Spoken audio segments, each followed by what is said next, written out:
All right, we're just gonna record these back to back. So this is Jurassic Park found footage, Muldoon's log number 2, an analog horror, and this is by Ellie Wald. I will have a link down in the description to his channel and to this video, and as always, please support the original creator and their content, because that is very important. So let's hop into this.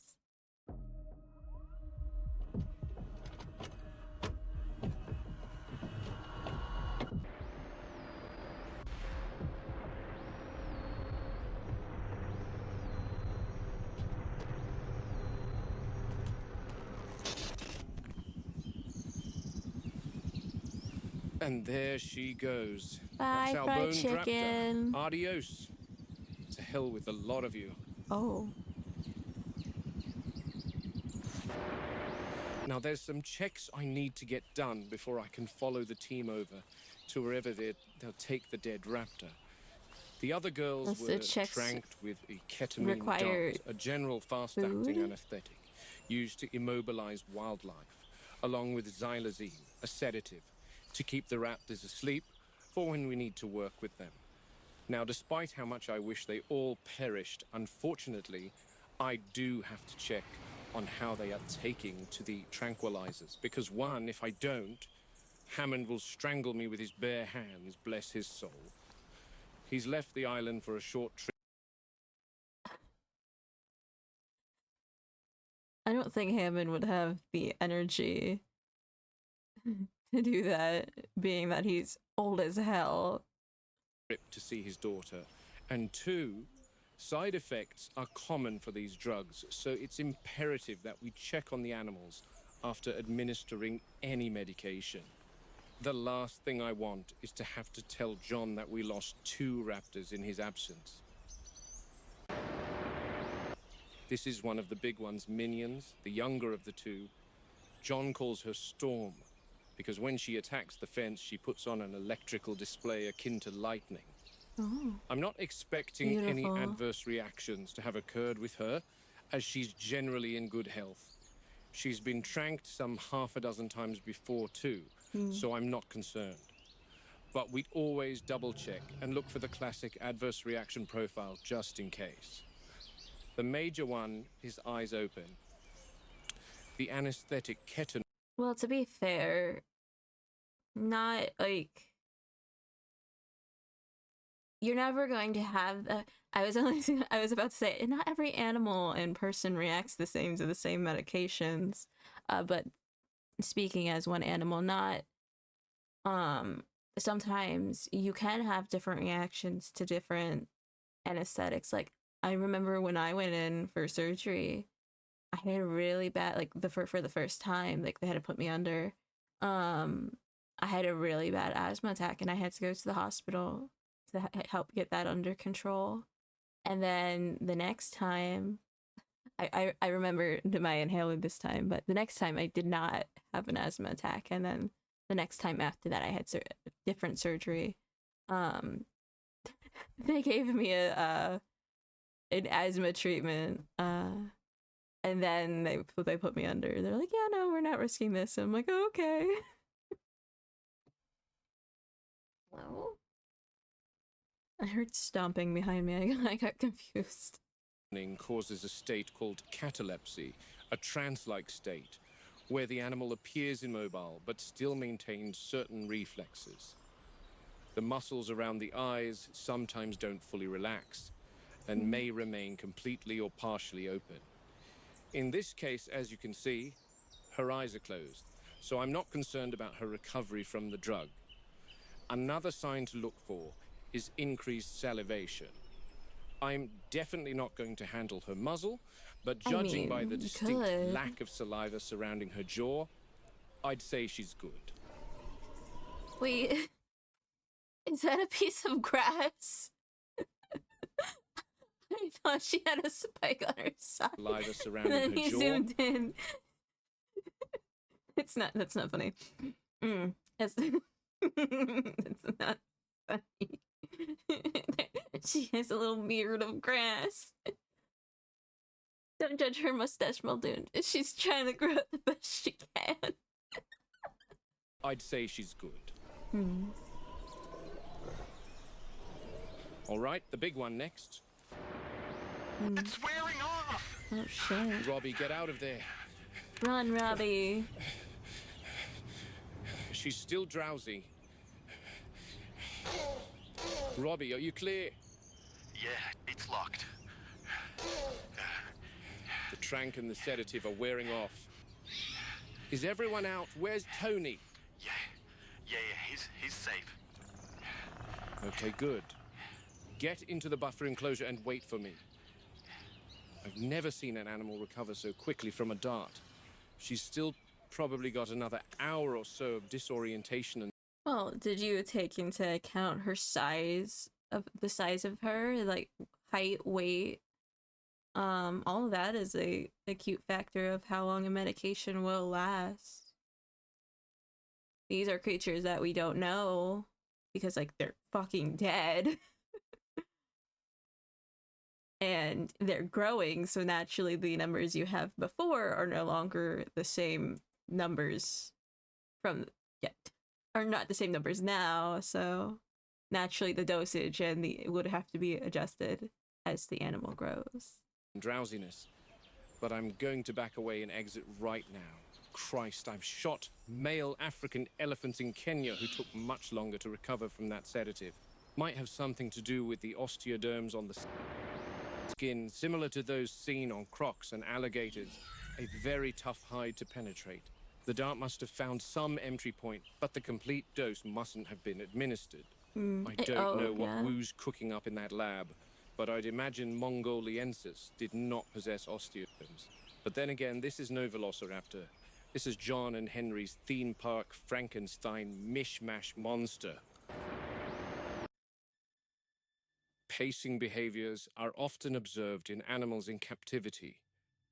The repetition of this behavior usually correlates to when an animal's instinctive needs, such as space, stimulation, or the thrill of pursuit, are constrained or not met entirely. What may appear to visitors as restless movement is in fact a complex behavioral signal, a blend of frustration, heightened intelligence, and an unfulfilled drive to hunt. Among the raptors of Jurassic Park, this manifests in a particularly calculated form. The dinosaurs stalk the boundaries of their enclosure, almost on a timed loop. What's interesting is, at certain points during the night, the big one will stand in one dedicated spot. What she does next shocked me the first time I saw it. She appears to be calling to something outside the enclosure. I was not paying attention, I'm sorry. My mother texted me. She's like, "Do you want something?" I'm like, "No." So we're communicating. Interesting. She knows you're spying on her. She's like, "Excuse me. These are my conversations, not yours." And here she is in all her glory. The Velociraptor pen. Not complete, of course. The guys are due to come in a little later and do some horticulture inside. John has them brought over from mainland Costa Rica, spared no expense, of course. I wanted to document some gripes I have with this place. The pen is 70 feet long by 40 feet wide and is buried in the ground 12 feet. The girls are being transported into this enclosure a few days from now. The guys coming I thought this was supposed to be a training video. This seems like more of a personal vlog. Privacy to mitigate stress and provide some shade from the sun. It is essentially a concrete pit in the ground with an electrified fence ceiling. Unhappy with fortified concrete, as it's almost impossible for the raptors to escape. Almost. Let's head inside. This is almost the height of a barrel. I don't think oil barrels are that tall. So I can reveal my issues. And boy, are there issues. If we come around here, this is the transport door. It allows the transportation container to attach to the pen and a smooth transition to take place. which I looks love. a lot smaller in person. Maybe it was Inside, the angle the movie was shot at that's making it taller. Enclosure. Not huge. And that's one of my concerns. We're talking about ambush pack hunters, 3 of them, constrained to living quarters not much larger than your average apartment in Leeds in the UK. These are wild smaller. animals Maybe like that in have needs, New York. and furthermore, I've seen pretty small apartments there. And what happens to highly intelligent animals kept in cramped conditions? They display disordered behaviors. They need space to run. After all, they're not called velociraptors for no reason. These things can match cheetah speeds, 50, 60 miles an hour. Also, having animals, especially predators, in like one small space can cause, well, not even predators, just like any animal. For example, you can take a dwarf hamster, or like just hamsters in general. Some are solitary creatures. Oh, we can also take, now I'm thinking about it, betta fish. You can't have 2 males in the same tank because they will fight. And like the standard to have 2 females, I want to say, is I want to say either 10 gallons or 20 gallons. I think for one, you can like the lowest you can go is like 3 gallons, I think. Do not quote me on this. My knowledge on this is rusty. But having them in such close proximity to each other doesn't allow them to have their own territories or space. Thus, I'm gonna call it cage rage can happen, and they'll start fighting amongst each other, and eventually one will either get very hurt badly, it will get extremely hurt, or one of them will come out dead. So I can see where that is a problem here. If they get out in the open. My other concern is why the bloody hell has John approved this containment pen to them anyway? Are raptors not on the tour anymore? Why are they being cloned if their temperament is counterproductive to the park's turnover? It doesn't make sense to me. Anyway, my last concern is this. This is the remote-controlled door that is supposed to let the feeders drop a live cow into the pen using a crane. A big, gaping hole in the enclosure that opens several times a week. Just marvelous. Sounds She's like a on terrible her side. idea. What are her symptoms, Muldoon? I'm not in close proximity to examine her, Jerry, and I can't get in there at the moment. I'm heading over to the raptors to help Robbie. Okay, I'll head over soon. Thanks, Jerry. You can pop in there, like give her good head pats and stuff. It's not like the fences are electrified or anything. Just like slide through. It's fine. No problem. Good luck at dinner. Yeah, thanks. Bye. Got little stars going down her back. That's an interesting thing. What the fuck is that?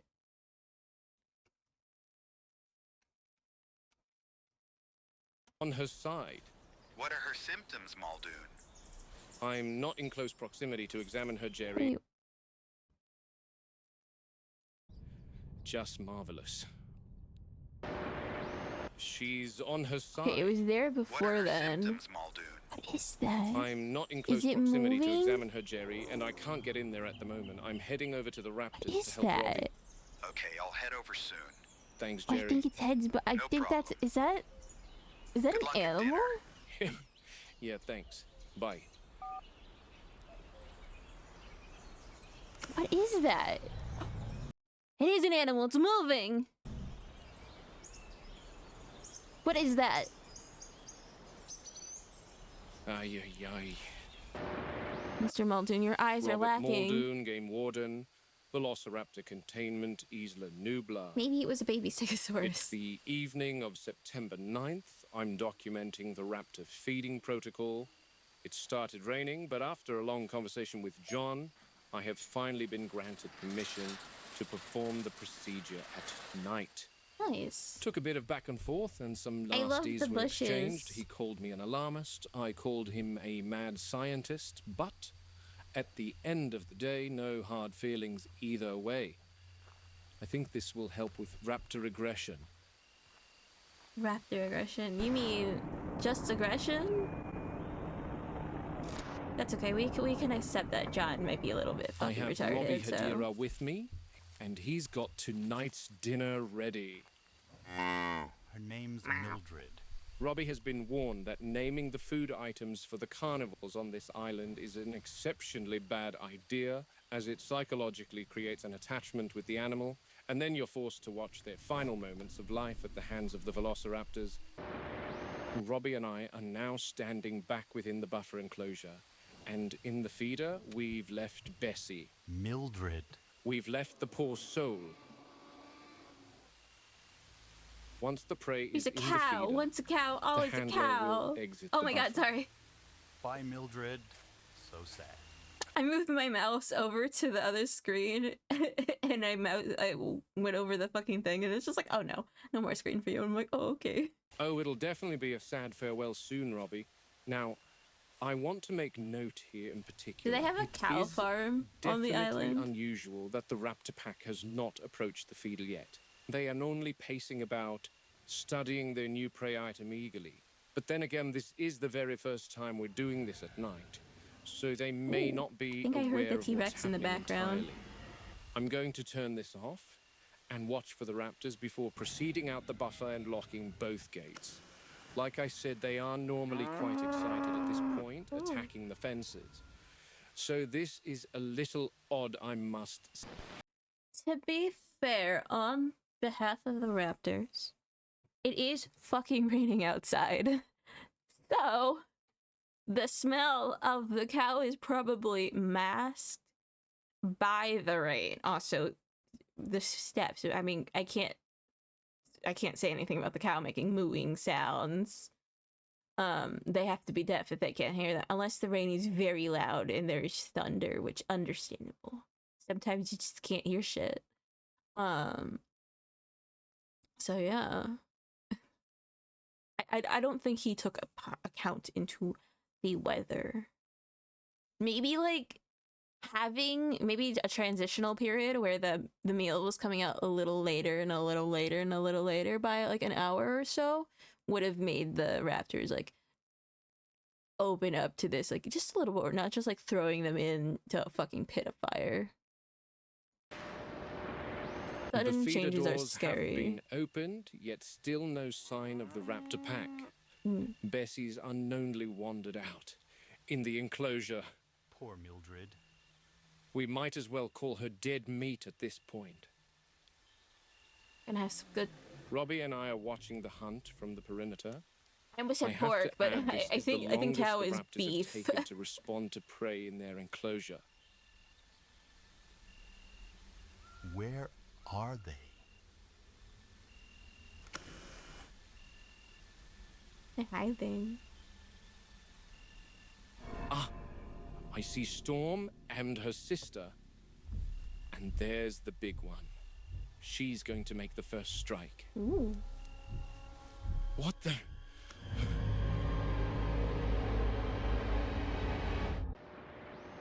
Hello, Mr. Muldoon. He didn't sound scared. I think that's like one critique I might have throughout the series is the voice acting is impeccable. Beautiful, astonishing. Just like the rest of like the animation and shit. I feel like there should be like a little bit more feeling for reactions. Cause that was a very calm reaction. Not like a there's another fucking raptor in the fucking pen. It's not believable in a sense, if that makes sense. Yeah.